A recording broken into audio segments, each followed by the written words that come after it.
Umoja hapa jijini Nairobi wanataka hatua za haraka zichukuliwe baada ya visa vya watu kuzama kuongezeka katika kidimbwi cha kuogelea kwenye shule ya Umoja 1.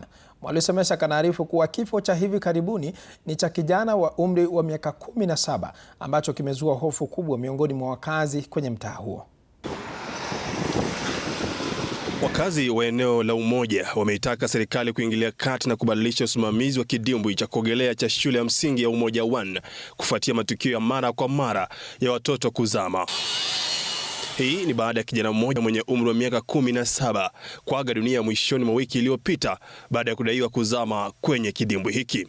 Ripoti ya uchunguzi wa maiti uliofanywa Jumatano katika hospitali ya Mama Lucy imebaini kuwa kifo chake kisababishwa na kuzama majini, hali ambayo wakazi wanasema imekuwa ya kawaida katika eneo hili. Yule mtoto aliweza kufariki jana.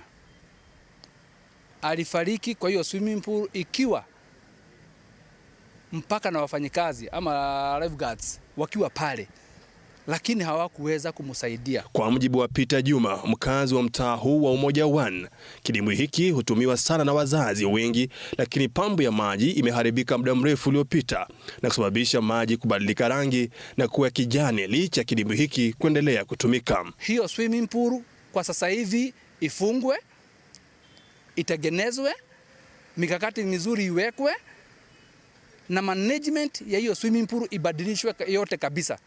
It is not safe and I think my lifeguards hawako qualified. Wakazi wanataka usimamizi kuboreshwa na hatua za usalama kuimarishwa ili kuzuia ajali zaidi. Kitengo cha DCI wachunguze hii kisa zaidi. Watuelezee ni nini kilifanyika. Mtoto ana drone, anaambiwa na siblings wake. Mtoto ana drone, yeye anasema nipeeni pesa kwanza. Unaona? So this is very alarming. Na kama tunataka kujua ni nini, hatua gani itachukuliwa hapo.